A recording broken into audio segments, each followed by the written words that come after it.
I love to see the towns passing by and to ride these rails neath God's blue sky. Let me travel this land from the mountains to the sea, 'cause that's the life I believe He meant for me. And when I'm gone and at my grave you stand, say God called home your rambling man.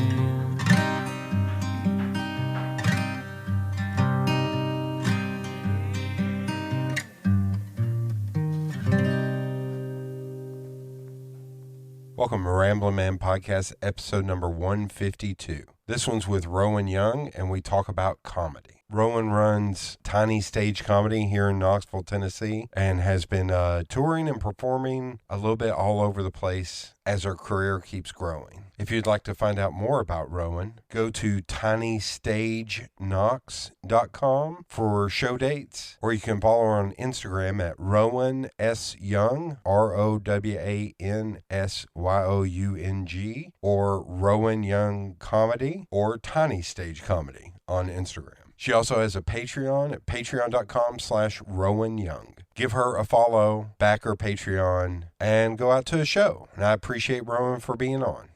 Sponsor this week is Feral Giant. Feral Giant is a graphic design, illustration, and social media consultation company based here in Knoxville, Tennessee. Though they do work for clients big and small all over the country, all over the globe, in fact. But they also do photography, videography, video editing, and audio editing, website design, SEO, writing, content development. Hell, they'll babysit your kids if it nets them money. So make sure you give them a follow on social media on either Instagram, Twitter, Facebook, or LinkedIn at Feral Giant. And be sure to give them an email today and hire them for your next project. Without much further ado, here's the episode. Who is the most famous person you've ever met? Like through comedy or in general? In general. Well, this wasn't me, but one time my mom saw Nicolas Cage of National Treasure, and I'm related to my mom. So, I got to meet Killer Mike at a festival once. That was really cool. Shit. That's up there. Yeah, that was awesome. My friend had a blue bandana on, and he told him he looked like a hipster Crip. Nice. Yeah. Killer Mike. Okay. I have the ultimate one, but I don't try to. I met Tom Cruise once. What? It was here. He was here for the Jack Reacher. Huh? In Knoxville, Tennessee? Yeah. He came for the Jack Reacher 2 premiere, and I got tickets for it. And this is going to sound braggy, and I don't mean it to sound braggy. But I was standing there. I was like, I'm a big dude. I'm not going to get up at the front of the line because that would just be rude. So I'm kind of standing in the back, just stand there. And there's this kid trying to stand right on the front, wanting to get an autograph, a photo, whatever. And this dude comes up and pushes his way through and pushes the kid out of the way. So I reached around the dude, grabbed him, and pulled him back. And shit. As my hand came through, Tom Cruise was walking by, and all he saw was a giant paw coming around. and he kind of braced and he looked up at me and he kind of nodded at me. Oh my gosh, he acknowledged you. Yeah, that was it. He is a very short man. He's a very short man. Really? Looks shorter in person. What year was that? I don't know, 2015, 2014, somewhere in there. So that was definitely when he was in the church. Oh, yeah. Jack Reacher 2. Oh, 2016.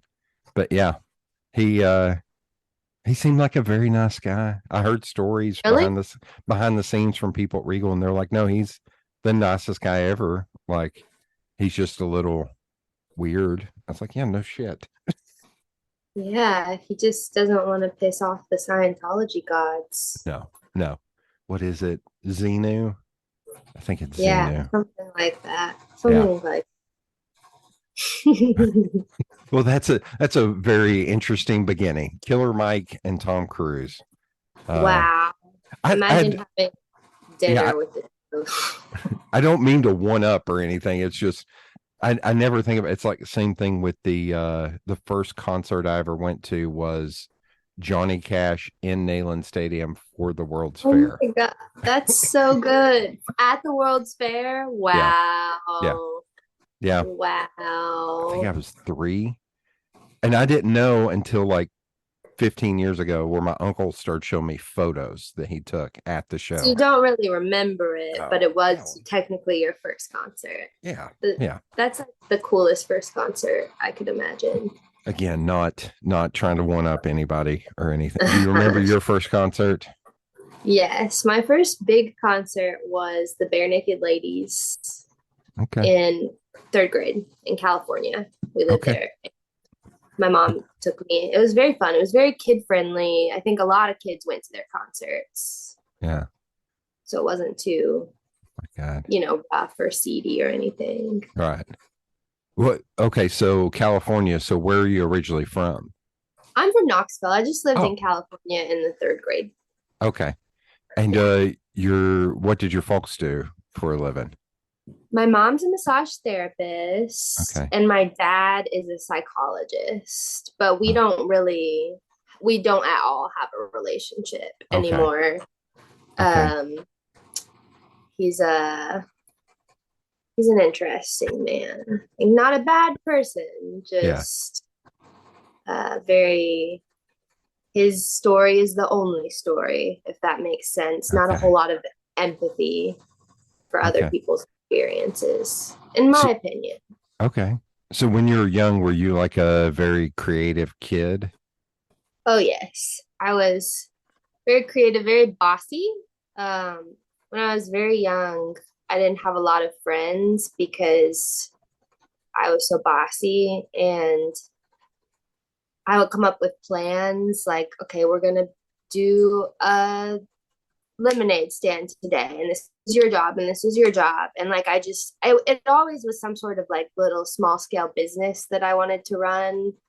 Um, I realized, when I got into like fourth, fifth grade, like, okay, you've got to tone it down a little bit if you want to, get by public Or school system. or go I the was a opposite way, Montessori. or go the opposite way and just ramp it up. Just take it Yeah, up to just 11. start like running the elementary school. Uh, Yes. okay, so were you into like movies and cartoons or anything as a kid? As a young kid, I didn't have a lot of screen time. My mom wanted me to, be outside and stuff. And so we had like channel 2, so like Oh, Between the yeah. Lions and Reading Rainbow and all that. And then like when you get older, your parents can't control what you see as much at friends' houses and stuff. So I don't know. I didn't really get into TV or movies until probably high school age. I started watching like Okay.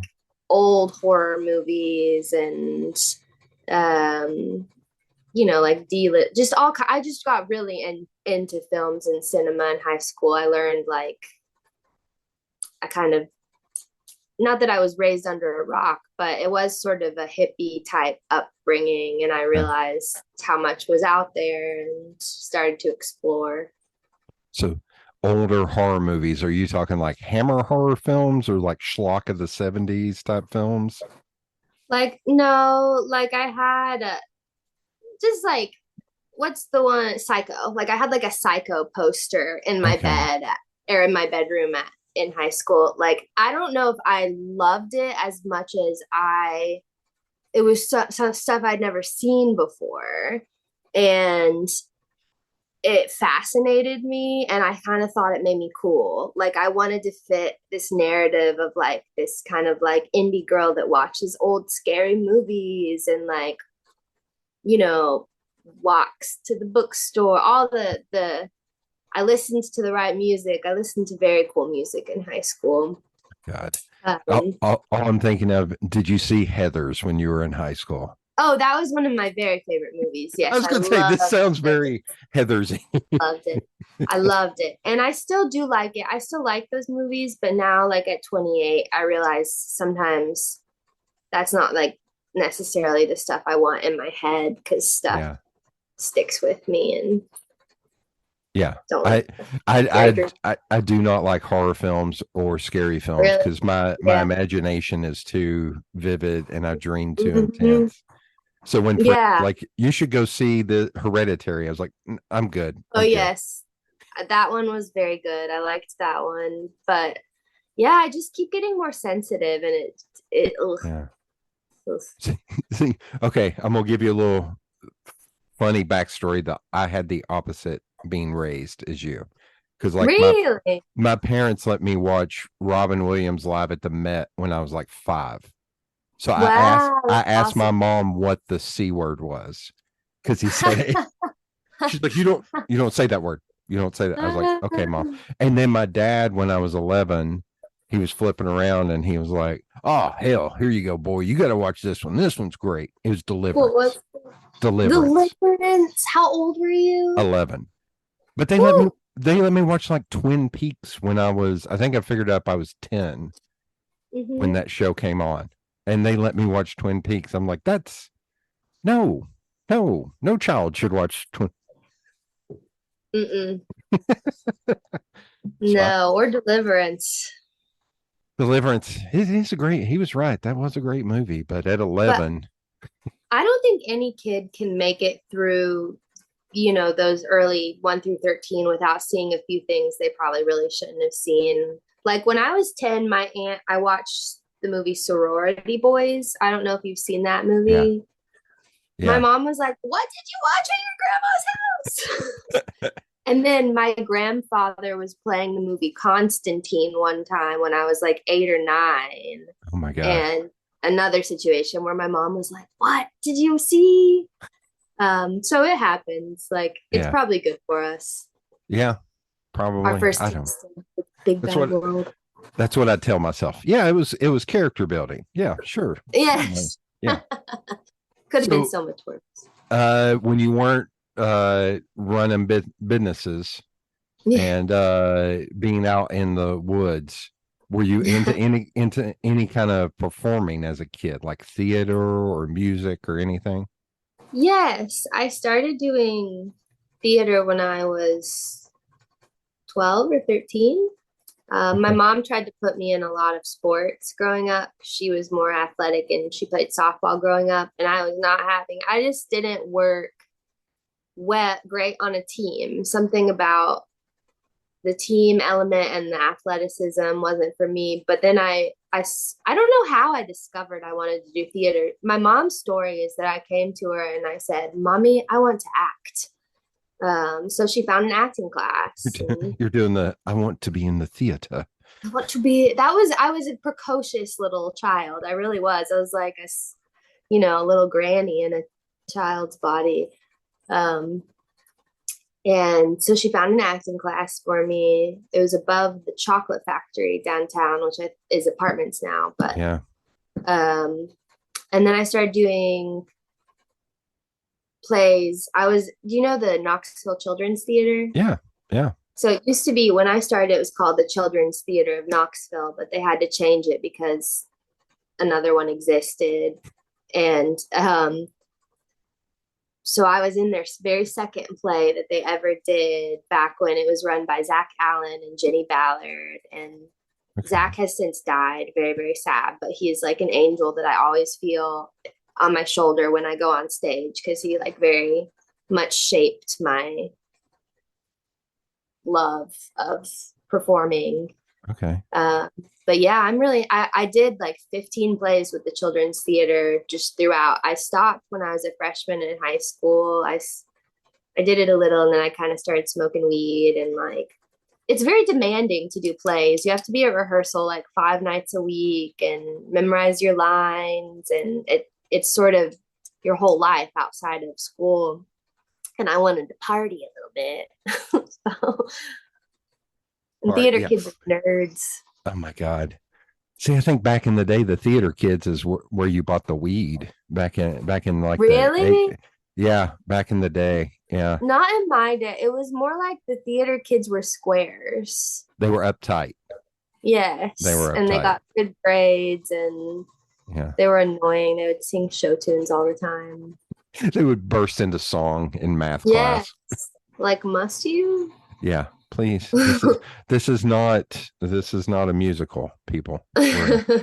Okay, so when it comes to like comedy and stuff, do you remember like some comedian or a comedy or a sketch that made you one of the first ones that kind of made you stand up and take notice? uh, I was obsessed with the best of Will Ferrell.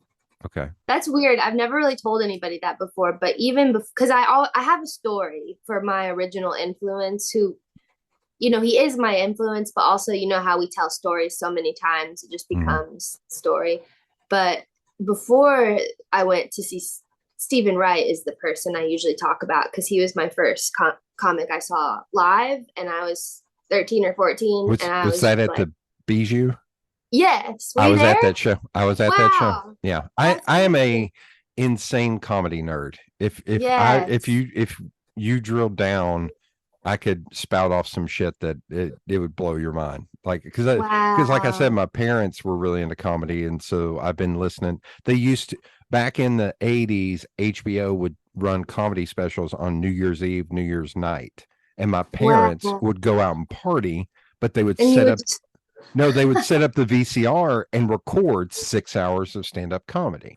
And they okay. they would let me watch it, but they would let me Wow. watch shit that I should not have been. I was watching like Sam Kinison. You're Like, getting your education.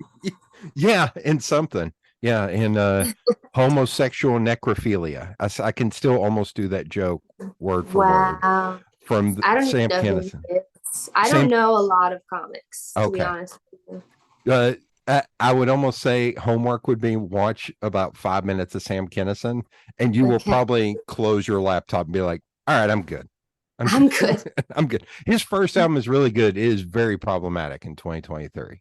Like he had a I bit bet. called homosexual necrophilia that is a very funny joke, but in 2023 is not a joke. I wouldn't fly. Yeah, yeah. I hear jokes written in 2023 and I feel offended. Like they shouldn't be. Oh, I'm like, as a comedy nerd, the whole crowd work stuff for TikTok and Instagram is kind of driving me bonkers. oh, really? You're missing like the actual Yeah, writing. well, I think it's because there are people that do that very well, and I think Hmm. some of the younger people I see doing it are not doing it well. They're literally just standing up there and letting Right. the crowd do the work for it. And I'm like, man, like Ian Bagg, I think is one of my Mm, favorites. Ian Bagg and Jimmy Pardo are two that I was like, those are two that can do crowd work insanely really? well because they put it more on them. Like they actually Right. interact more. So I don't know. It's always impressive when someone's able to do crowd work in a smart way that Yeah. uses callbacks. That always blows my Yeah. mind. Yeah. Very beautiful and organic, and Yeah. I admire that Yeah. skill. Okay, so your Will Ferrell story. Sorry, No, I didn't have a will. rambling man. I'll always get you I back around. and I have ADHD, so I'm the same. I can jump from one thing to another, but I Okay, always bring it back. If you've ever listened to my podcast, which is yeah, on hiatus right now, but we're very tangential. yeah. Um, there's no story. I would Oh, just watch it all the time, and okay, I really liked it. I thought I would quote it with my friends. I didn't watch SNL. Like I didn't really stay up to watch SNL very much, but Best of Will Ferrell okay. I'm did trying it to for me. think now. The cheerleaders, more cowbell. And the There's, one where he does a staring contest with the fake moose. Do you know what I'm talking about? He's like in the convertible. He might be being like Robert Goulet, oh and my he's god. like, "You win, you always do." You know what I'm talking about? Nope. I am going to write that down though, because I want to. Homework. Yeah, homework. And then of course, the him as Alex Trebek is always a win. He's a very funny Yeah. person. Okay, so Yeah. you're not really into stand. So were there any stand-ups like when you were younger that you're like, oh, I like no, not really. No, no, I didn't have much interest in comedy. Like I said, I saw Stephen Wright when I was young just because my dad wanted to see him and he took me, and it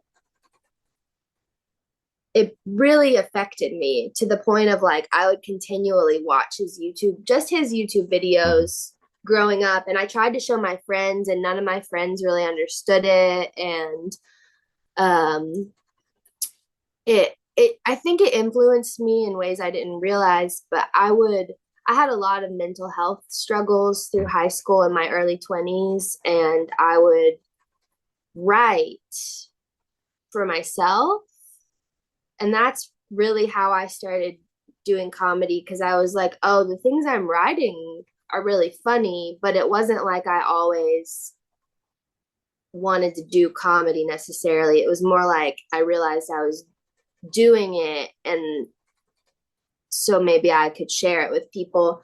But I did when I finally decided to first try it. It was when I had seen Maria Bamford's act. Somebody showed it to me. My boyfriend at the time showed it, and he was like, "The stuff you're writing really reminds me of this person." And I saw it, and I was like, "Okay, this is fun. Like I could really let loose with this kind of style."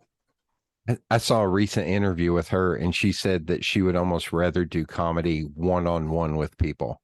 Like, Yes. and she was like, hey, that's what she's doing out there now. She's like, hey, meet me at this restaurant. I'll buy your lunch and I'll do Yeah. my and it was on a podcast, and the podcast host Jimmy Pardo was just like, Yeah. wait, shouldn't they be buying your lunch? Like they're getting a show. And he was like, she's like, no, I'm taking up their time. She's hilarious. Like She's so funny. Like the special she has where she just performs for her parents on the yeah, couch yeah. and like different small groups of friends. And yes, that resonated because I feel the same way. Like I really like performing, but I don't like the socialization that comes with it.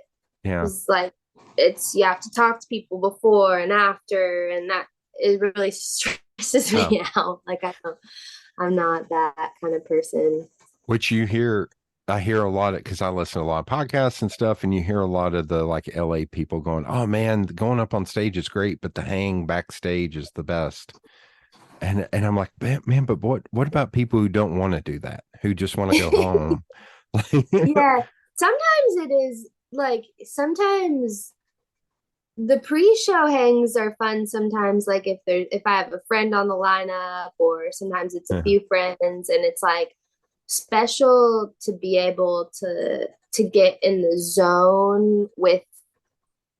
It's like you're at work with people you love who love the same thing as you, and that's a special thing. But then, if there's someone from out of town or a few yeah, people, then it's like I don't really like to network. Like I'll meet you, and if you're nice, I'll talk to you, but I don't want to play the game of like, okay, now we meet this person because we have to, because we might yeah, need something from them.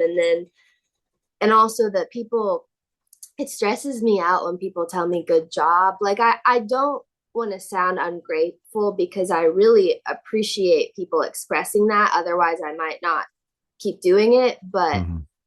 it makes a pit in my stomach and I just want to hide.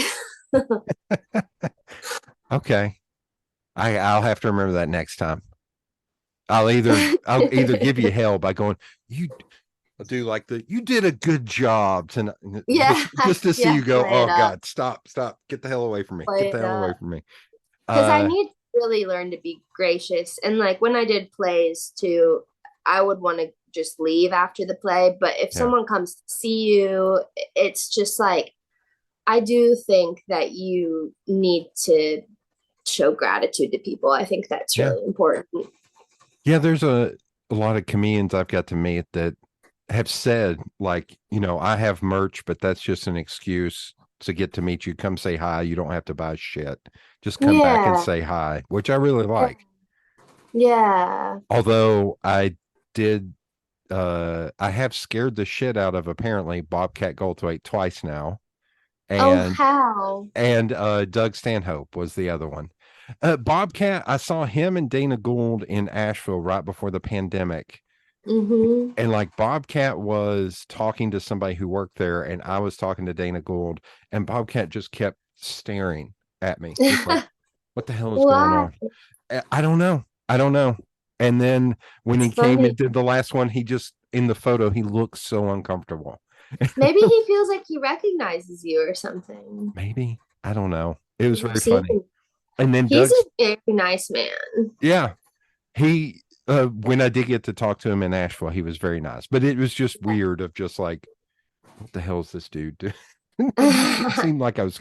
And then Doug Stanhope, he came in after the show and he literally stopped in the door and was just staring at me. And I was like, what What? is happening? Maybe you look like a mutual friend they have or something. Or it's I'm a big giant dude. And they're just like, Who what the fuck is this? is this tall fella? Just hire me for security, man. Like, that's all you gotta do. Okay, so the first time you did stand up, do you remember the date or where you did it? It was 2018. Okay. Oh my God, yes. It was 2018 at the Casual Pint, which is now Knox Brew Hub downtown. Oh yeah, yeah, yeah. Yeah. Okay. Yeah, it And was. how'd that go before? Like, were you a bundle of nerves? Were you how was it leading up to it? I was nervous. I went to one to watch first. I was like, Okay. I'm gonna go watch first and then I'll go the next week. But in the one I was watching, I very much felt like, oh, I saw the people going and I was like, oh no, I could do this now and already do better than them. Just because like I had so much performance experience, I felt kind of overly confident, but the list was full. So I had to wait till the next week. Hmm. So I was like, okay, I have a whole week now. I already have material to kind of like practice it and hone it. And I have OCD. And so I like went over it a lot of times to the point of where I had it memorized. And then I also had a drinking problem. So Oh, I get there the week I'm actually doing it and I have one drink. I get there early because I was anxious a little, and then I have another. And then by the time it's my turn to perform, I'm blackout. oh my God. And yes, I just halfway through my set that I'd practiced, for like 2 weeks, I just fully blanked, couldn't remember anything. And so I was like, oh, okay, I'm done. And I felt like so mad at myself because I'm so hard on myself. And um, I was like, I'm never coming back in my head. But then Jeff Blank, who hosts that show, came up to me afterwards and was like, hey, you're really funny. You need to come back. And like, I don't like credit him my comedy career by any means, but I do know that sentence was like imperative. And like, I really don't know if I would have come back if he hadn't said that because I felt like I just ruined my life up there. But I came back next week and I did really well because it wasn't an option not to. I was like, all right, we need to get it together. And after that, I just started going to the Casual Pint every week until someone was like, hey, have you tried out Pilot Light? And so I went to try the Pilot Light mic. And then I was like, oh, wow, these are really more my kind of people. And then I Yeah. tried Scruffy and Yeah. like I went to all of them. Yeah. Pilot Light. I've seen some weird ass shit. Yes, Shit. did you ever go to a friendly town? Oh yeah. Oh yeah. That was the first show. Did you know Tyler Sonicson? Yeah. Yeah. He So I'm trying to think. I didn't go often because it was always on a Monday night, and I feel like I yeah, always went a little too hard in the paint on the weekend. So Monday nights, I was just like, right. I'm gonna Rest. crash. So Yes. yeah, Yes. The brain behind it all. And there's a team of producers. And there came a point where he knew he was going to be moving. So he picked me and another comic to step in and become producers. So I got to produce that show for almost 2 years. okay, And then we disbanded, and there might be like a reunion show Okay. one day. But that was a very, very, very, very, very weird show. So weird to the point of like a lot of local comics didn't really mess around because they were like, that place is like, nah, I don't know what's going on in there. That's It was really like we just expressed our deepest, most innermost weirdness, and like yeah. anything, and it made people really uncomfortable sometimes. Yeah. Yeah. Is so you were doing that. At what point did you all start Tiny Stage? Like Tiny what Stage. led to the starting of Tiny Stage? So we had produced, my friend Emily and I had produced a couple one-off shows with a vision of like this comedy club-esque show, you know, like a high quality, because we knew how good we were and our close friends in town, and like, because seriously, we were going to 5 mics a week, like every night there was an open mic. We were like living and breathing this, and there were no good shows in town, like no opportunities for us to actually make a little money and perform for a really captive audience, because it was, the open mics were all at bars, and we were just getting really fed up of like being heckled and performing to drunk people. And like, you know, when you're so passionate about something, it's kind of infuriating when it feels like nobody respects what you do. And so we decided to do our very first show called Summer Squirt Fest at Central Cinema. Mm-hmm. And we booked like Andrew McCaffrey, Clinton Ricks, Lucas McCrary, who's in Austin now and doing really well out there, and a couple other people, and sold the room out. And then we, like, when that happened, and like literally in that show, we didn't know what we were doing. We didn't, but I had my own sound system. I spent my whole tax return on my sound system because I was like, I'm going to put on shows that are good. And we used desk lamps for our lighting. And like, once we saw what we did with our first show, we were kind of like, I think we were built for this. Then fast forward to the pandemic, no shows are happening. Mm-hmm. And Emily and I, the co-producer I had worked with on Summer Sport Fest, and also just my best friend that I had made through comedy, we have a lot of interesting things in common that connect us. And we were sitting making cake, and we were like, how can we, you know, venues are starting to open back up. They're putting on shows that are not necessarily safe, that we don't agree with. And how can we do shows in a way that feels safe, but also we need to perform again or we're going to lose it. And we were like, why don't we do outdoor shows? Mm-hmm. And so, you know, what do we need? Oh, we need a stage. Well, let's build a stage. And so we built a tiny stage. That's how we picked the name, Tiny Stage Comedy, because we built a little tiny wooden stage and started doing backyard shows in my backyard. And so we would, like, my stepdad would mow out spots in the lawn, and we would take tape and measure for social distancing. And like, if you were in your pod, you could have your mask off, but you had to have, so we were very, you know, comics wore gloves. Literally, we had Lysol wipes like on stage. Like, Wow. It was wild. And just, you know, in my neighborhoods, the neighbors came to the shows. Like, and then from that, you know, we started slowly introducing ourselves back into different venues once it started to feel safe. And it just, oh, and then the crazy part of this is that once the pandemic ended, and then we could really hit the ground running with business. Mm-hmm. She tells me that she's gonna, and I had known she wanted to, but she's going to leave to hike the Appalachian Trail.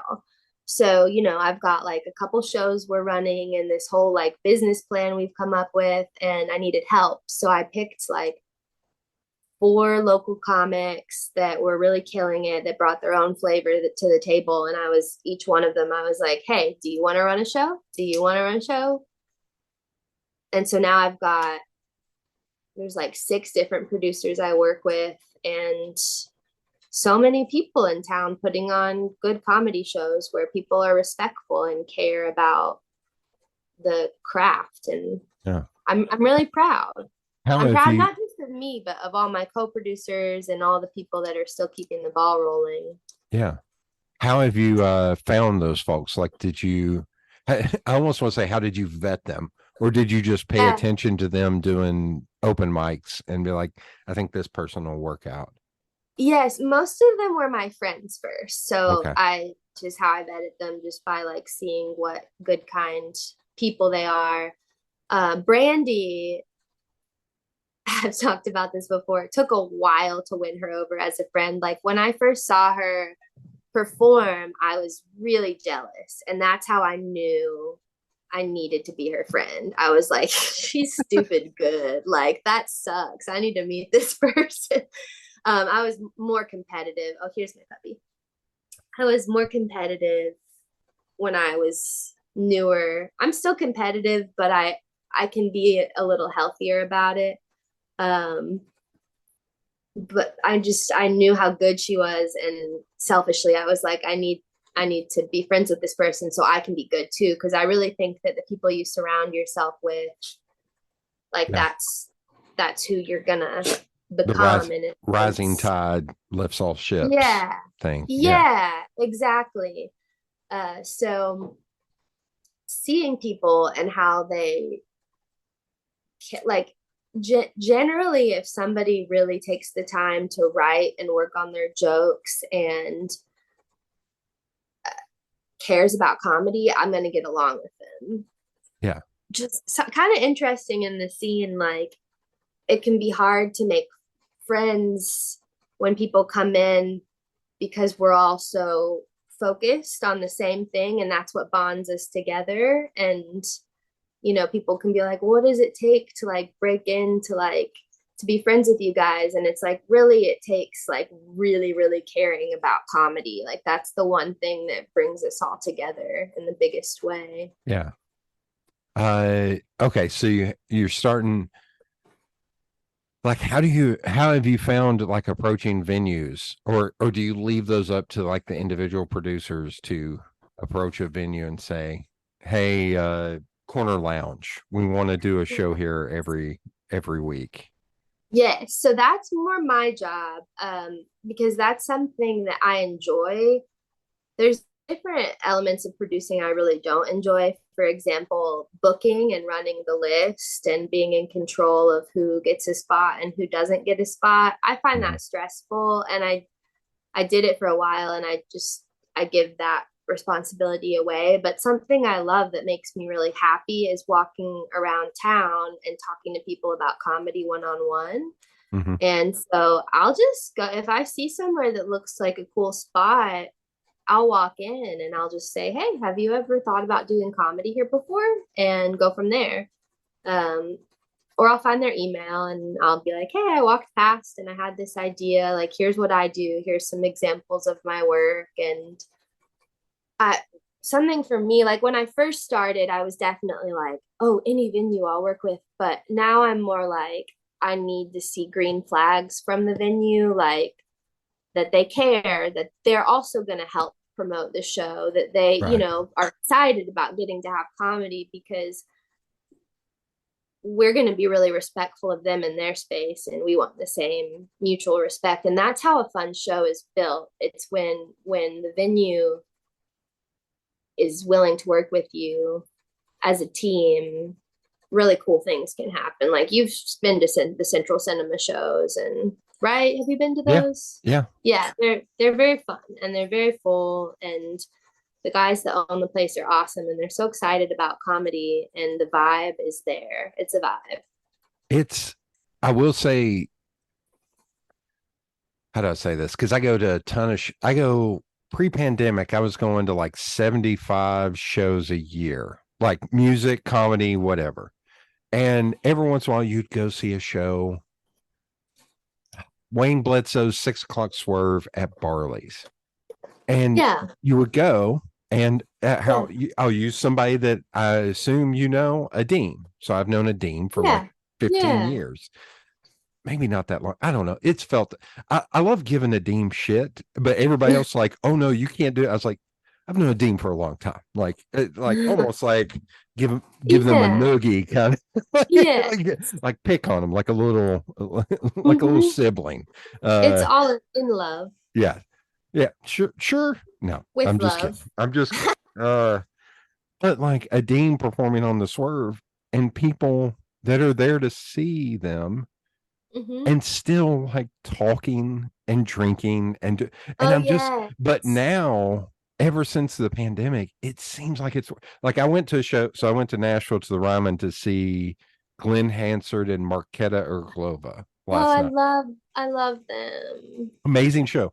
There were Last four, night? yes, at the Ryman. Wow. There were You four, busy. huh? You're busy. Oh yeah. No, don't get me started. I have so many Sorry. shows Yeah. in the next 2 months, including seeing Deltron 3030, Run the Jewels, and Wu-Tang Clan in Denver. And that'll be my fifth time, maybe sixth time seeing Run the Jewels. Like That's I am amazing. a fan since the first album, fan of Killer Mike since before, and LP before. But anyway, They're so so I'm at this cool. show. There are four entitled, affluent people in front of me that are drunk off their ass before they even show up No. to the show. And I was just No. like, this is not that kind of show. This is not My Morning It's a Jack. You know, somebody, chill. yeah, that's like raucous and loud. And I was just, Yeah. and they were annoying as fuck. And then the killer part, the part where I almost just reached over and grabbed the dude's head, they're playing Falling Slowly, and his wife is trying to film it, but she's also filming it like this, like Oh, right no. in my eye view. And I'm like, please stop, Oh, hold it no. down, hold it down. And Yeah. then he keeps trying to get in front of her camera because they're all drunk off their ass. And she gets mad at him. So he pulls out his phone and holds it up. And I was just like, I Sing the will, most beautiful yeah, song. I'm going to just knock your all's heads together. Stop. Ugh, We're not here for you. We're here for them. Like, leave it the drunk fuck. people. Yeah. So So I annoying. say all that to say, I feel like you have built a good audience that don't really do that, that don't really I be assholes. Yes, I think so. I think Although I will say Dan's D&D shows, it's been funny seeing the D&D nerds in the audience being like, actually you can't do yeah, like, I love that too. And I write in the event page like audience participation is yeah, encouraged. Like that show is meant to be fun and it's not it's like a respite for us comics honestly because we get to go do a show where we don't yeah, have to be totally on like we can yeah, just think like be a little more loose and free which yeah. is cool at they're doing that with some shows over at the E-Vape Tavern. There's Okay. Justin Mays and Andrew McCaffrey are also running really good shows in Knoxville and they're doing a few shows a week that are like they watch movies and they riff on the movies or Okay. people roast each other just opportunities for us to get on stage and to get to perform in a way that is a little more organic is good Yeah. for us I think as Yeah. performers but It I always it wonder if musicians get sad when drunk people talk during their sets. it was there, and there was a lady behind me that was like eating a bag of chips. I think it's just I'm so like No. I'm here to watch this, and it's very Yes, like I quiet. paid money. I've been looking forward to this show since like January when I bought tickets, and she was eating a bag of chips through a whole song, and I was like, "Do you not hear? Like I can hear the noise. How can you not?" Like that's It's the so shit that kind of drives me bonkers. I'm like, we're here to yeah. see them. If you want to talk, leave. Get the hell out Yeah, of you here. were getting your chippies before the show Yeah. started. And do you know Tyler Childers, the country musician? Oh yes, I do. So Tyler's having a moment now, but I saw him open for somebody at the well and I recorded a video. I'd just gotten a DSLR and I recorded him singing a song. Well, Yeah. there's a kickball team that came into the bar while he was performing and are loud as shit. And Oh all the no. comments, that video's got like 100,000 views, and all the comments are like, I want to punch those people in the kickball group. Because what are they doing? He's sitting there pouring his heart out, and y'all are being assholes. That Sorry. is the story of my life. Literally, like, it's funny at this point because I've done it. I've had to, like, I'm telling jokes about like my personal stuff, and then there's like a golf game, and people are like Yeah. whooping, and I'm like, I honestly love that that's so important to you all, and I'm glad you're over there because you wouldn't like my jokes anyway, like, without a doubt. But we have gotten it down to the most part to where our audiences know you're there to listen to us tell jokes and like Right. take the table chatter elsewhere. There's a balance. Like, I was a preschool teacher for many years, and so I can be a little strict with, discipline and respect. Yeah. And I will, like, if you've been to one or two of my shows, you've probably been shushed by me before. Like, I'm not rude about it. I'm just like, hey, would you mind to, like, we can hear you. The comics, it's pretty distracting. Would you Yeah. mind? And most people, the only people that are not, most people don't know. And they're like, oh, yes, I'm so sorry. And they get quiet. But a drunk white man, I've never once been respected by. I'll tell you, that's the person that's always like, oh, well, who are you? Or something like that. Like, oh, I'm sorry. And then they get louder. But I won't stop asking them. And then I will kindly ask, the big tall man in charge to ask you to be quiet next. Like, it's funny that the people I'm not scared to approach now that I've had to in this line of work, like, it's wild. We need bounties. We need guards. I'm trying to think. So when Shane Ryan was doing the comedy shows and doing the pilot light shows,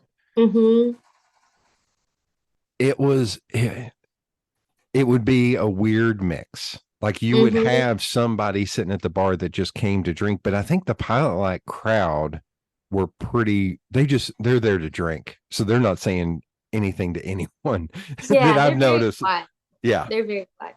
But I don't love pilot light music shows because nobody dances. I feel like everybody just stands there. Oh, well, that's me. I'm the dude in the back. I'm the dude in the back going like that's the most you get out of me. At least you're nodding your head. Yeah. But I will say, like, and this is more music, like Prez Pub. I've been to shows there to where it was like, okay, you there's a second and a third floor. You all got to go. You got to go somewhere else. Like, this is insane. I don't know. I don't know why it bothers me so much. I know why it bothers me. It's because I also, as large dude, have no fear and have walked up to people and go, all right, let's go. Let's go. You got to leave. You got to leave. Jody, do you want to be the bouncer at our shows? We can pay you in laughter. I'll pay you in laughter. Oh my God. That needs to be like a t-shirt or something, like, we pay in laughter. Like, we pay in laughter. Oh my God, that's terrifying. But have like an image of like the Joker or something on the front. Something totally scary. Yeah. Yeah. Okay, so shows, you're building out shows. I'm gonna go. So do you want to talk about the podcast or not talk about the podcast? I'm open. I'm an open book. We can talk about it. So you started a podcast called Drenched, yes, which I have listened to. So yes, yeah. And what prompted? Because that came out of that was during the pandemic, wasn't it? Yes, it started as me alone. Yeah. I just had time, and I learned you could download an app called Anchor and do it. So I was like, okay.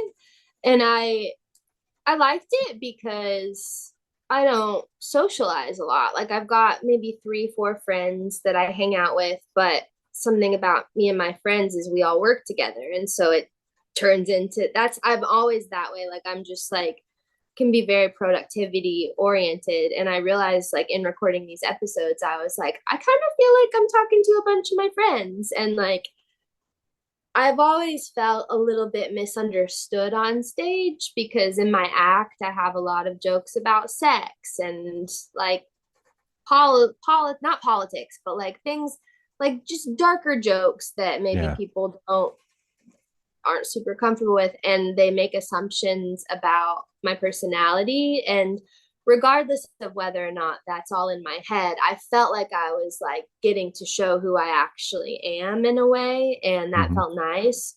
But it got kind of old just doing it alone. So I started doing it with my ex-boyfriend who was living with me, who is also a comic from Missouri. Mhm. And that was fun. He's funny, and not it wasn't right for a relationship, but he's a good friend. Okay. But so I'm alone again in the podcast and in life. Oh, And then Joanna, so my wait, roommate. wait, sorry and congratulations. Yes, both. It was really a good thing. It was such an amicable breakup. It was just Okay. amicable. It was just we were both just like, oh, this isn't working. We don't make each other happy. Let's go be happy, like Yeah. separately. Yeah. Um, no hard feelings at all. And so then my current roommate, Joanna, who's also a hilarious local comic, moves in and basically was like, I'm gonna be your co-host. And I was like, okay. And that's worked out really well because That's we're awesome. very different, very, very different people. And the dichotomy, it's funny. But we both got really busy recently, and so we had to take a short hiatus, but we're actually about to jump back in with the next season. And something that's going to affect our 50 dedicated listeners is that I'm going to be wiping all the other episodes, and we're Yeah. just going to be starting totally fresh. So get them now, burn them onto a Get them now while you CD, can. DVD of your choice.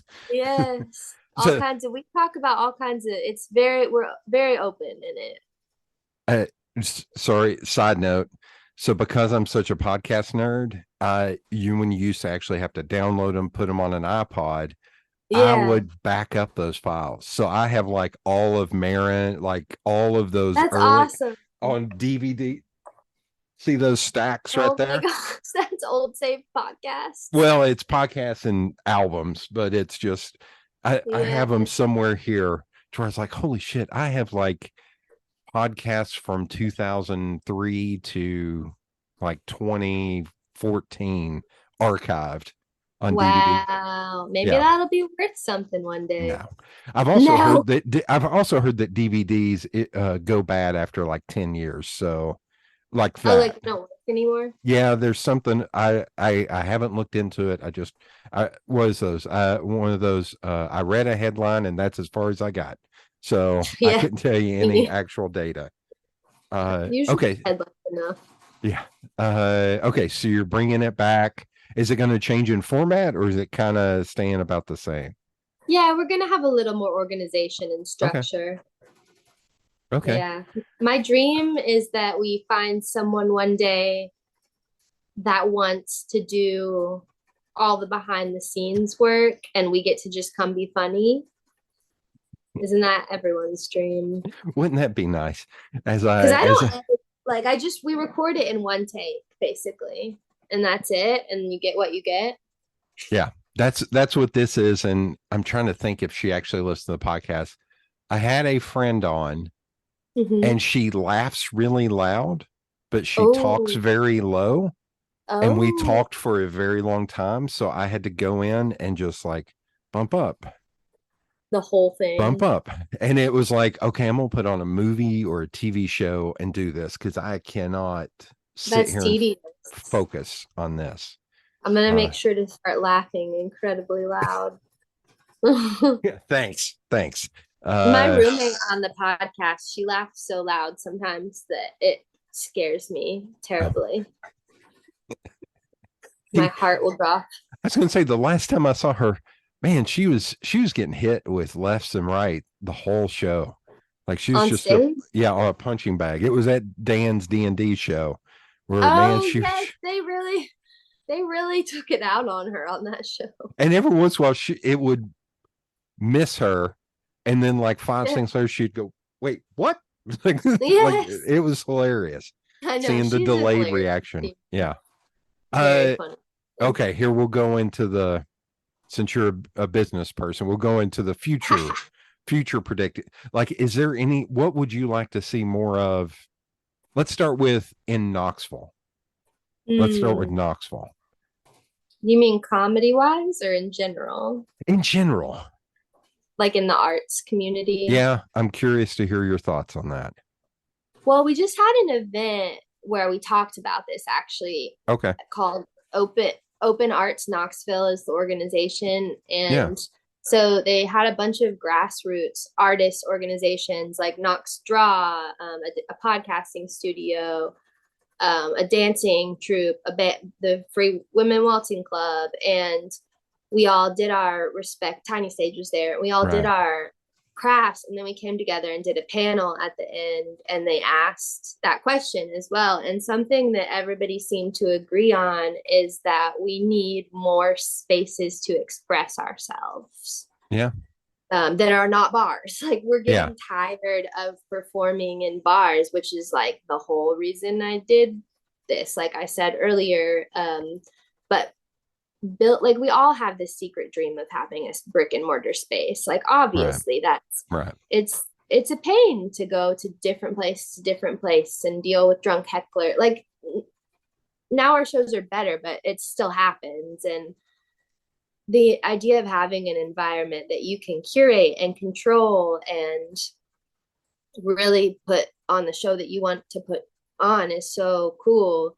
And so, you know, maybe one day we'll have some sort of collective artist space that we can all share and benefit and grow together. And I think it's important that these different scenes are merging together and talking about the different issues, because what we're learning is a lot of issues that we all face we have in common, even though it's, you know, you like a band and the music scene and the dance scene and it's such a different art form, but you know, we're struggling to get paid fairly. We're struggling to have places to perform. Like, most of us do gig work on the side, and that's just like really exhausting to have to hustle all the time. And people need art. Like, they need artists, you know. You need music and cinema and comedy to make it through, because life is really hard. And so it'd be cool to see more support financially for artists in town. I can't get on my soapbox about this, because I also feel like let me look at for some. Here we go. Because I also feel like, because I've been doing this forever, and I'm from here too, that I feel like the old man. Like, let me tell you how it is, kids. Like, because I know Kelsey Walker, and I know Thomas, who did KAANP. I've been on his, and he was on mine, and cool. I've been involved with organizations, been on nonprofit boards, been involved with the arts, and I have thoughts on all of this. But it's not your thoughts. No, it's not. I'm trying to think how to say this. It's not. It's impolite. My thoughts. My thoughts are it's a bunch of rich old white people that hey, let's stop supporting the same old rich old white people. Absolutely. Like, that's where I get frustrated by some of this stuff, to where it's like, hey, you've had your time. Let's try to figure out what's next, and not your grandson's friend. Like let's figure out something else. So I have a lot of thoughts, but I won't go into that here. I mean, I'm sure I share a lot of the same thoughts. Like, I don't know. I'm not the most politically adept person. Like, I go to these events. I was going a while to events where you can learn about like grant opportunities, and it's overwhelming to me. I need to do it. I need to just get in there and keep trying and like fighting for. Well, if you ever want to sit down and have a talk, let me, because I also come from like marketing and promotion. I ran a music website in the early aughts, in the time of MySpace, called Knox Bands. And I don't think I've ever really talked about that on here. I should have my former partner on and talk. When we Mhm. shut down Knox Bands, we had 100,000 unique users and 1 million Wow. page views a month. A month. We were Wow. putting on shows. We were encouraging the local music scene. Yeah. And so I had to learn social media. I had to learn promote. I already was doing marketing. So I had to learn all that shit and learn the politics of, okay, if you're going to do this, go to this person. If you're going to go to this, you're going to go to this person. I will say Yeah. a friend of mine who's a comedian wants to come here and perform, but Mhm. his venue size, I was like, man, you're in a weird place to where Mhm. you're too small for the Bijou, but you're too Mhm. big for the Pilot Light. Yeah. So Central Cinema might be a good option. I sent him a list. I was like, because he and his wife, they almost like four wall it to where they do it themselves. And I was Mhm. like, here you go. Here you go. Mhm. Because that's what he's doing with his shows across Billy Wayne Davis. Here, I'll go ahead and give him a shout out. Do you know Billy Oh, Wayne? I've got to open up for him before Yeah. So in Chattanooga. he and his wife are awesome, super people. Uh, Yeah. but yeah. Uh I'll say more off mic. I'll say more when we're not recording about that. Yeah. If he comes here, I'm gonna message him and Okay. say, "Hey, you need an opener?" I will say the funniest thing to me, I took a friend, Chris, who will listen to this, to that show that it was Bobcat and you, and God, Yeah. good cop, rad cop. Yes. Good And, cop, and bad cop. My favorite game. Chris, Chris, I'm just sitting there like, oh my God, this may be a bridge too far for Chris. This is getting pretty aggressive. Oh, really? Their And I, song, my set. no, all three of you. And I, afterwards, I was like, can I be there when you explain this night to your wife? And he's like, oh, she would not understand. I was like, she is not gonna. I was like, I love her to death. She will not understand this. He Like, never has to know. well, he was like, I got to put the kids to bed and then I'll be there. So he was like 5 minutes into your set is when he showed up, and you had Ugh. just told something that was a little bit aggressive, and I was like, oh shit, okay, Chris just walked in. I didn't prep him. Oh fuck, what are we doing? Okay. He was like, "What the hell is going on here?" No, he was just like, oh, okay. This is what we're That's so doing. It's like, buckle up, dude. It's going to get rough tonight. It was such a fun show. He did so well. That was a great show. Yeah, That's it really was. anyway. Okay, so Knoxville. So what about comedy in general? Like, do you go to other cities or experience like comedy clubs to kind of get ideas or think about bringing stuff back Yeah, here? I do. The farthest I've gone is a run through Colorado, which was really cool, getting to see the scene there. And there's a club in Fort Collins that was very inspiring to me. And I used to have huge dreams of having my own comedy club,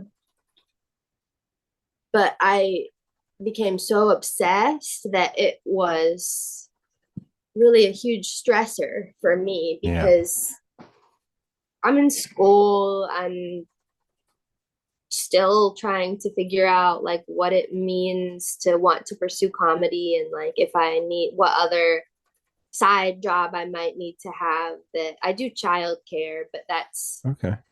it's not something I'm sure I want to do forever. And so I let the firm grasp on that dream go a little bit just so I could let whatever's supposed to happen materialize a little bit more. And like, of course, I see clubs and shows in other places, and I think, oh, that it's great they're doing this. Like this, I'll borrow. I don't like that they do this way. Um, and the more you expose yourself to, I think the more capacity for growth that there is. But as far as using it for plans for my own club, I just don't know. There's not, I'm in a place right now where I don't know if that's what I want. Like business Oh yeah. owners that I see, they're very stressed out all the time and Yeah. you're very tethered to this one. And I think something that's important to me in life, it like one of my core values is being of service to other people.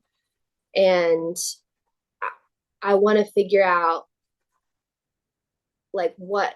So I think a way I'm going to be able to achieve what I want to achieve is I'm about to start teaching comedy to grown-ups. Okay. This is kind of pivoting from talking about like ideas for clubs and physical spaces, but in my mind, it feels like a compromise, like a way that I can, you know, I think it's a good thing because you're building out a bigger scene, and I know you said you don't yes, like network, but you're also building out a bigger network because all those people have people that they reach that you do not reach. yes, and if it ends up becoming networking, like that's fine for me, Mhm. but like mostly I want to make connections with people and like really learn who they are and figure out like if I can help them. And yeah, I know a lot about comedy and how to structure a joke and how to like get the right mindset to keep it sustainable so you're not like in your head all the time about it. And so Brandy and I decided we're going to come up with a curriculum and actually offer a workshop for people. So that's going to be happening in October at the bottom, and I'm Nice. very excited. Yes, and it's all females. So um, it's going to be called, and we're collaborating. I don't know if you've heard of Let Her Speak Yeah. or Yeah. Catherine. Okay, so Catherine Forth is our co-producer, co-creator in this event. So it's going to be called Let Her Laugh, a one night stand up comedy workshop. And then from that workshop, we're doing a showcase with all the students. And then one student gets to perform on the Let Her Laugh show that we're doing, full of local Knoxville female Nice. comics. Yeah, I think it's going to be really rad. I'm very excited. I'm only laughing because I'm close with Jasmine, Oh, Javon Renee yeah. portraits, and she Yeah. kept we were talking like 2 months ago, and she was like, "So are you going to come to the Let Her Speak Us conference?" I was like, You're not allowed. "Look at me, look at me! I can't come I to think that." And she was like, the only, you can come." And I was like, "No, no." She's like, that's hilarious. you can come." I used to go when the Hive was around. There would be these like women's lunches, but it was like Yeah. women business leaders, and I would go because I was friends with Timon everybody. and Jody. I was friends with everybody on the panel, and I was just Yeah. like, after like because also I'm sitting a full head above everybody else, and Right. I'm just like, oh Conspicuous. fuck, should I not be here? And they were all just like, no, you're fine, you're you, so you're fine. You're you. Like I'm not That's some awesome. dickhead. Yeah. Yes. But after the second one, I was like, I'm not going to come to these anymore. I feel Are you very going to Jasmine's exhibition yeah. on Friday? I'm, Reclaim spirit. Yeah. yes, I'm bummed I can't go. I have a show, but I know it's going to be so good. I would like to know how long it's going to last because I've got friends wanting to hang out afterwards, and I was like, I can't tell you a definite end time when this is going to last. But Guess is 2 hours. That's yeah, just a guess. So. I'm also going to have to. I feel like I need to dress up for this a little bit. A little bit, yes. She hasn't. I don't think she's really said that, but I was like, damn it. Okay, I think I got to dress. I got to put on something a little nicer than shorts to Yes, come because to. her business, like she promotes it as like luxury. And so I Yeah. think it is probably going to be like not black tie, but like what's the God. step below black tie? Sport coat. Am I going to have to wear a Sport sport coat. coat? Oh my God. I've got a But purple sport coat. I should a wear purple it. sport coat. Yeah, purple sport coat. That I can't hear the southernness in me, but it'll come out every once in a while. So, uh, is there anyone you would love to work with? Or is there anyone you would love to bring here to I always say to show them Yes. how awesome Knoxville is. Well, I just have always wanted to open for Kate Willette. Do you know who she is? No, that may be a So new one to me. she's really funny. I found her on Netflix on one of those where it's got little, Oh yeah. 10 sets of different people. And I'm really into her. I'm really into her writing and her stage presence. So Kate Willette is on my dream to open for. And then also Rosebud Baker is one of my Yeah. favorite comics. That would be another dream. It's not so much like showing them because our scene's cool. Like I'm proud of what I've done, but I think they've been to so many cities that it's probably just another city to them. But selfishly, like I could cross that off my list. Like, all right, open for her. Do you know about Rosebud's grandfather? No. Is he from Rosebud. Knoxville? So Rosebud's grandfather was Howard Baker, and I'm going to Google this, former White Howard House chief of staff to Ronald Reagan. Oh, wow. But also the Coliseum is named after him. That's what I was thinking. So when Bert Kreischer was here, because he had Rose, I tell you, I know there's a lot of people that do not like. I love Bert because I think he is actually a nice and genuine dude. He had there for a while. He was like, I would rather find female comedians to open for me because I know what my crowd looks like, and we need more female. So he had Taylor Tomlinson open for him for a long time, but Rosebud. But he did a show there, and I was like, he follows me on Twitter, and I DM'd him. I was like, can I have like 1 minute to point at the sign and go, send this to Rosebud, please send the, or you there. That's a job. That's homework for you. Send that to Rosebud. That may be a funny thing to get her here. It's like, hey, your grandfather has, hey, your grandfather has a road here. Yeah. I'll take that idea. That's yes. She was on his podcast talking about growing up with a grandfather that was involved with the Reagan administration, and it was pretty. How wild must that have been? Because she is so not that. Right. Way the hell not that. Yes. She's seen, I don't, of course, know her, but I listened to her podcast over the pandemic a lot. Like it. Yeah. She was like my best friend over the pandemic. Her and Andy. How about Bamford? Would you ever want to get Bamford here? Oh, that'd be I mean, you know, she comes to, I've seen her at the Tennessee Theater, I think. Oh, really? How have I missed her? Oh, man. Yeah, she's been here at least once, but I saw her there and then I think somewhere else. But if I got to open for her, that would that I would probably pass out. Like when I got the call about Bobcat, I did scream and I jumped and I did a spin. But if it was Maria Bamford, I would probably like hit the ground. Like it would be, God. I would get a concussion. It kind of blows my mind because she takes Jackie Cation out on the road. And I think Jackie Cation is one of the best comedians working today. She's like a headliner in herself. Yeah. And it blows my mind that she takes Jackie on the road with her. It's like, Jackie's one of the funniest human beings on the planet. Yeah. How confident are you, Maria, that you're like, I'm going to have her open for me? Like, that's insane. Do you set goals or a checklist? Oh yeah, every year I set small and big goals for myself, and then I tape them above my desk. Okay. This year's been a little bit different because I started a new relationship that is very, very important to me, like probably going to be the last relationship that I'm in. And I've been making a lot of like shifts as far as planning my home life and my family life. Mm-hmm. And so I took this year to just not be so stringent on myself. I've still been doing shows and performing and getting cool stuff, but my big goals I was working on were not comedy related. That's okay. So I've set goals for 2024, which are to film my own first special, and that's the only one right now. Like that's a pretty big goal. Last year my goal was to get my 30-minute set organized and run it, which I did. And so if I can do like a 30-40 minute, so I'm at Pellissippi, and one of our we do a thing called a capstone project in the video production program. So you get like, some people make a documentary, some people make a short film, but mine is going to be my own comedy special. Okay. And so I'm going to film it at Central Cinema in 2024. So that's the big one.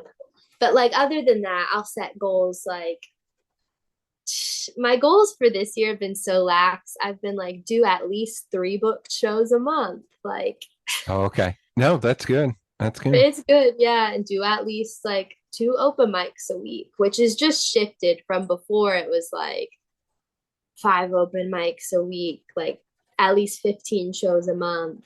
And I was getting burnt out, really Yeah. awful.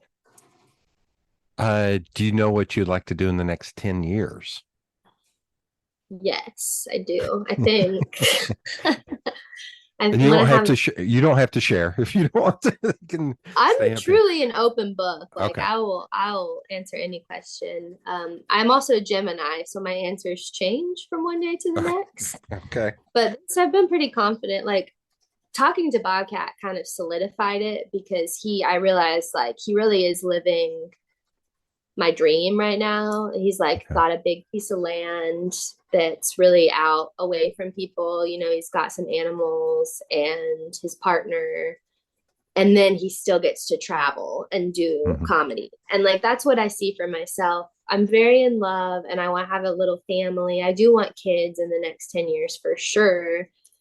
But I believe that you can be a mom and still also an artist and Mhm. perform. Like it'll look different, and I'll have to definitely make sacrifices. But my partner is really awesome, and he really respects what I do, and I know that he would support me in ways that allow me to still go travel. And Right. I'd love to get on a late night show. If those Like still I don't, exist, like they seem to be right? falling like dominoes. Like, I know. Like, what's the next? I think like self-producing my own, like that'll be pretty satisfying. And okay. I just never want to stop performing, and I never want to stop trying to get better at comedy. I'm okay. Like, I don't want people to recognize me. That seems really stressful. Like, even just getting recognized locally doesn't make me feel good, makes me feel overwhelmed. But I never want to quit. I just can't imagine that. I would be so upset with myself on my deathbed. Right. Well, we'll say one good thing that kind of came out of the pandemic, it seems, is a lot of comedians are able to live where they want to. Like they're Mm-hmm. not stuck in LA or New York anymore. Right. Yeah, you have And more flexibility with that if you're yeah, able to travel. yeah. Although My ex, I wish they would all leave Tennessee because there's so yes. many that moved to Nashville, and it was like, can you all leave?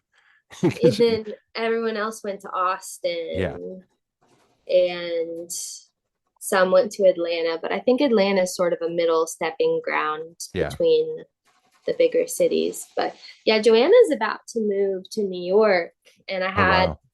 Clinton Ricks, my good friend, he moved to New York, and a couple other people from Knoxville are in New York, and then a few people are in Austin. Yeah. Uh, the one I mentioned earlier, I saw he's done Kill Tony, but I think he got accepted to JFL. Maybe not New Faces, but he's going to be performing on something at JFL, which is Okay. pretty cool. Yeah. That's like a pretty big deal, I think. And yeah, because Trey is still in New York, but he lived in Austin for a while. Talking about Trey Crowder or Trey Gallion? Trey Gallion. Trey Gallion. Trey, Yeah. Trey Gallion. He's going to Trey, be here like in of holiday course. time. Of course. He always Yeah. uh Shows are is always my oh favorite. my god. Although the one during the pandemic at the food truck park. Were you there? Oh I my was God, I there in missed that one. shorts. It was so And cold. afterwards, he was like, "What the fuck is wrong with you?" I was like, "I don't know, man. I don't know." Because I was sitting right out Yeah. front, and I think he made a comment at one point. And he was like, "Troy, what the hell are you doing out here in shorts?" I was like, I don't know. I'm fine. I'm fine. I'll be all right. I forgot. I blocked that show out. Oh my god, that it was a lot of fun. That shows. It It was was just fun. awkward because I think we were still in the thick of the pandemic. I think that was 2020, Yes, we wasn't were. it? It was, And it yes. just felt very odd because everybody was, in their All own little spread bubble. out. Yeah. And outside shows are already weird because you can't hear if people are laughing and people are Yeah. too shy to laugh loudly. Yeah. Is there a venue that you would like to perform at, like a dream venue? In Knoxville or No, in in anywhere? the world. Yes, I have one really big dream venue, and that is Red Rocks. Okay.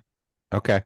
I know it's not like the traditional, but they do comedy shows Yeah. there. I got to go not to a show there, but just to see it, and I was just like spiritually like it did it for me. I just Yeah. could feel, and I'm a huge music nerd. Like, not like you. Maybe when one day when I know more and like I can don't know afford why you're saying this tickets. with the Yeah. wall of CDs. Oh, yeah.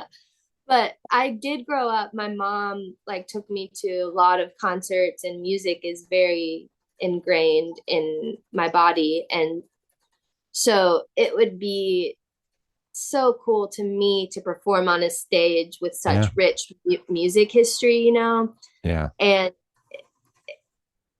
that's just my honest answer. Like I'm just not a comedy nerd. I'm really not. Like I love performing for myself, but I don't in general like Yeah. yeah. Oh my People God. tell me, "Oh, look up this person. You gotta look this up." Like I'm not going to. Yeah. I'll look up I'll watch like if you send me the only videos I will watch that people send me are like ocean creatures or bugs, like Although anything. I swear I do, I almost maybe as a segment on the new podcast, just please watch Sam Kinison and start a stopwatch because I want to see how long you last. How long I make it. Yeah. Is it like 45 seconds? Is it like, My face would slowly go like, oh my God. Like, yeah. Anyway. All right. Last question. If you could talk to the 14-year-old version of yourself, what would you tell them? "Oh, that's a sweet question." I stole that from a comedian, from Ryan Sickler. He asked if you could talk to the 12-year-old version of yourself. I was like, no, 14 is freshman year of high school. That's much more important. Yes. And high school was such a hard time for me. I really struggled in high school. And so I would definitely just tell myself to be true to myself and to believe in myself because I'm going to do really cool things one day. Okay. And truly, like when I think like if my high school version of myself got to see me and where I am now and what I've accomplished, she would be like, "Fuck yes." Okay. So that thought makes me feel at peace. Okay. Well, that's a good way to go out on. So thank you for being on. You're welcome, Jody. Thank you for having me. It was nice to talk.